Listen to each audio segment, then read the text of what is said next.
Welcome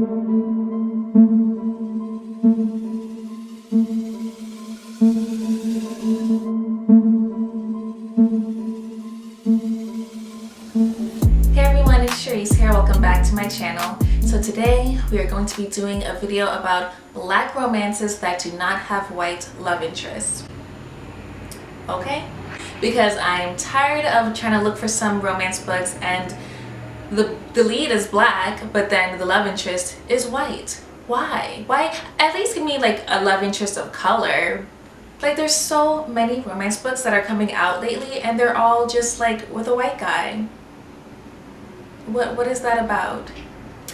Anyways, so today I decided, because I don't normally read romance books, but I really want to start reading some. I don't know, I read a few. Like, I always love reading books that have romance in them, and I do have a few books that are mostly romance. So I was like, okay, I want to find some more to read, see if I like the romance genre. But every time I hear like popular ones within the book community, it's everyone's talking about a black book that has a white love interest. So I'm just not really feeling that right now. I love all people. I don't care what your race is, your ethnicity, your nationality. It doesn't matter to me. Like, I have crushes on everyone and anyone.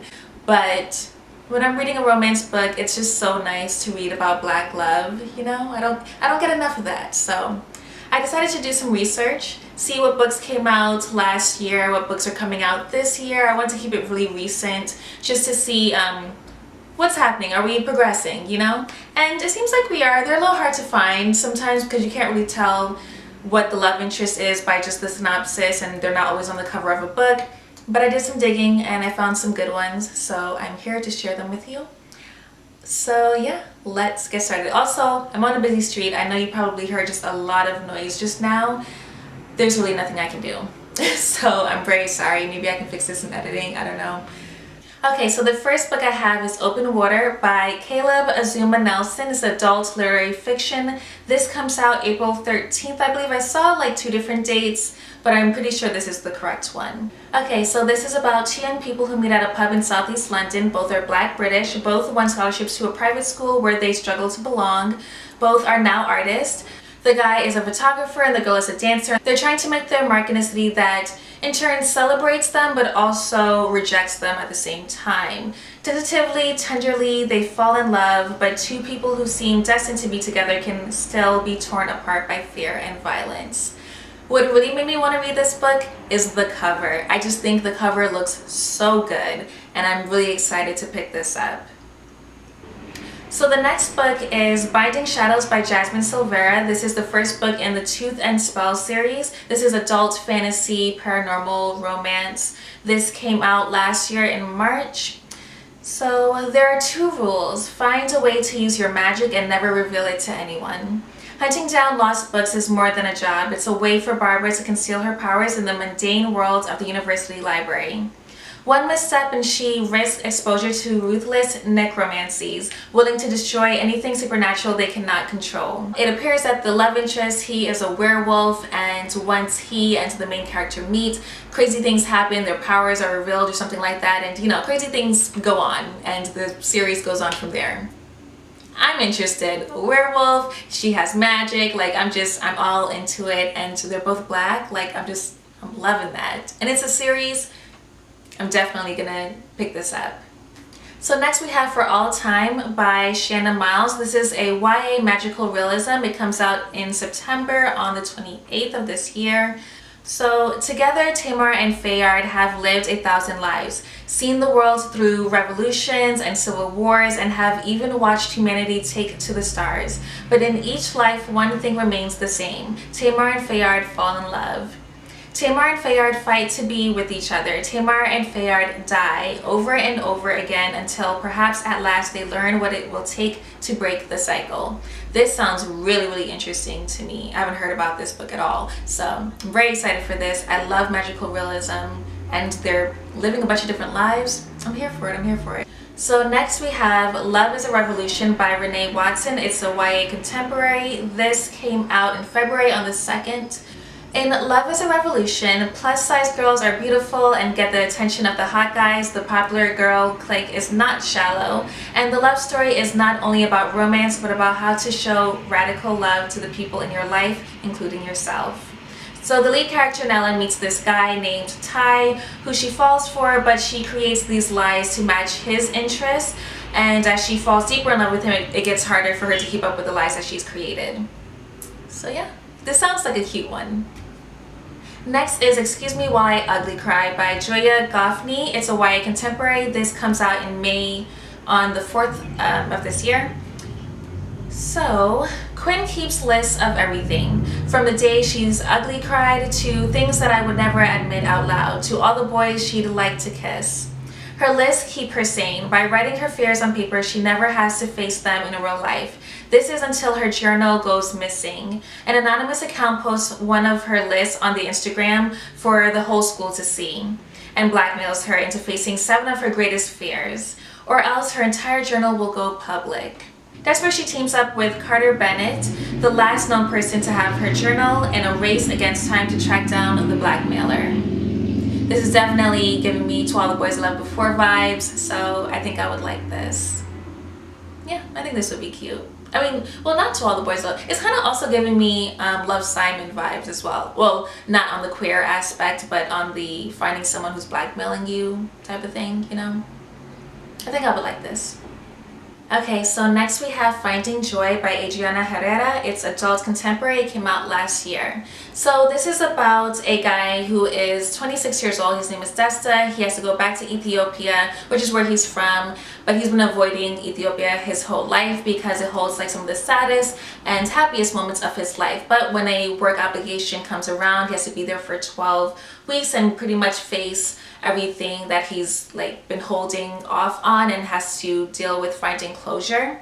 But then there's also this guy named Elias who is contemplating accepting the chance to pursue his doctoral studies in the US. But saying yes means leaving his homeland, and Elias isn't ready to make that commitment. Meeting Desta makes Elias see things differently for himself, like sees his future differently, starts saying yes to different opportunities, and as the two grow closer and outside forces threaten their relationship, they both have to make grand decisions on how to pursue what they want in life and where their future is going to take them. This sounds cute. So yeah, I'm excited about this one. I love when characters are close to my age. It's just more relatable, even though I love YA, but you know what I mean. Okay, so next I have a book that I actually have read, which is called Now That I Found You by Kristina Flores. This came out in August of last year. It's new adult contemporary. I really loved this book. It's so good. I highly recommend. Okay, so let me tell you what it's about. Following in the footsteps of her famous grandmother, Evie Jones is poised to be Hollywood's next big star. That is until a close friend's betrayal leads her to being blacklisted. Ooh, this best friend, the worst best friend ever. Okay, let me continue.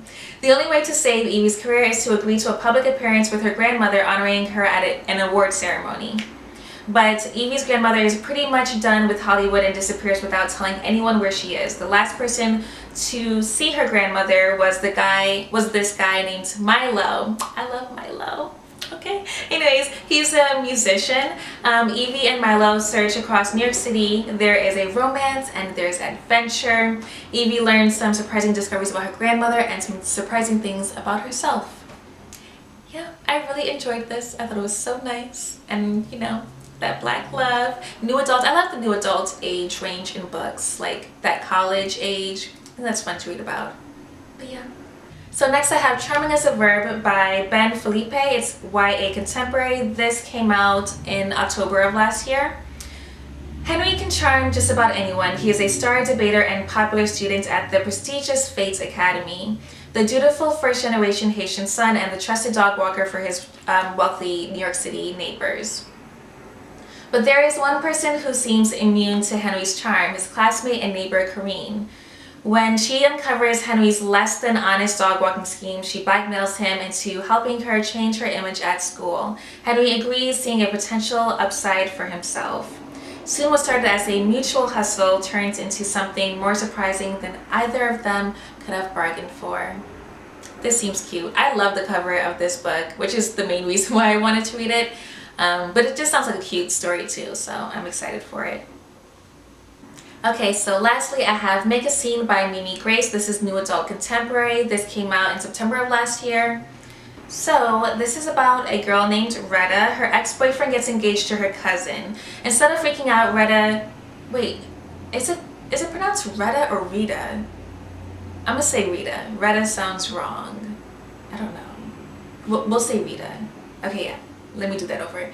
So Rita's ex-boyfriend gets engaged to her cousin. Instead of freaking out, Rita decides to attend the wedding with her amazing, faithful, handsome boyfriend, but that boyfriend does not exist. Until she makes a bizarre offer to Duncan Gilmore, the owner of the boxing gym next door, to spend one weekend pretending to be her boyfriend.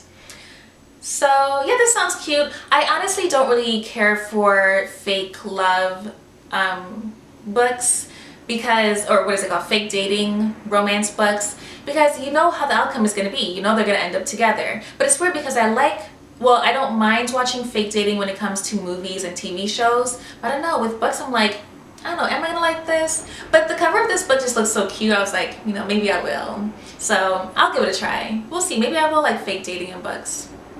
Who knows? We'll see. So that is it for today's video. Thank you guys so much for watching. I hope you guys got some suggestions out of this. I hope you heard about a book that you may want to check out for yourself.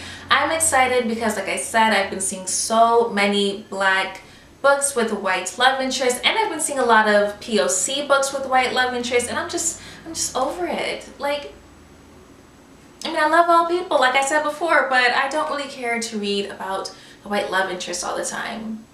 They have enough books. We need some that focus on like Black love or POC love. It's like when I was watching that one movie with Issa Rae. She did a romantic comedy, and oh, I forgot the guy's name. He's a good actor.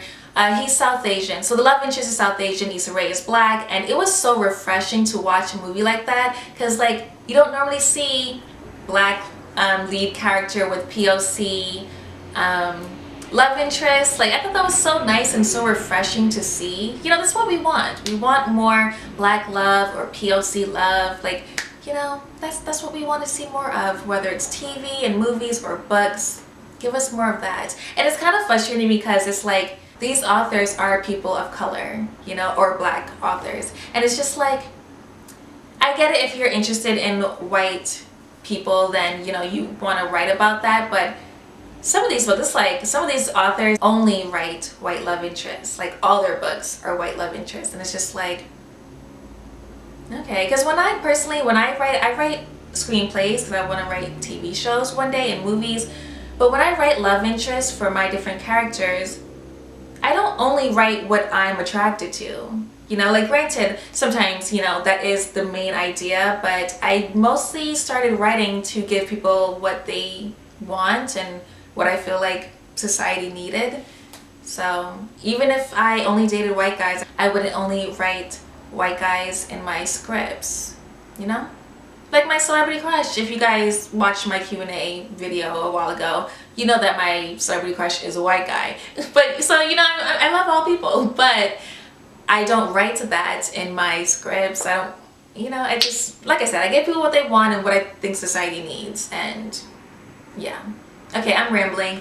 If you guys want to check out some other books that I haven't mentioned or that are already out because you want to just hurry up and read these great Black love stories, check out The Stars and the Blackness Between Them by Junauda Petras. Check out I Want to Be Where You Are by Kristina Forrest. So good, I love that one. Check out With the Fire on High by Elizabeth Acevedo. Check out Odd One Out by Nick Stone. I need to look at my bookshelf. I need to think. Anyways, yeah, check out some of those. There's, you know, there's money out there, so just do your research and you'll find them. Also, please check out all my social media down below, and if you got this far in the video, please leave a cupcake emoji, or I don't know if that's on the computer. Leave a cupcake emoji, but if that's not on the computer, if it's only on your phone, leave an ice cream emoji. I don't know, I'm loving sweets. I have a sweet tooth. That's all for today's video. Thank you guys so much for watching, and I will see you guys next time.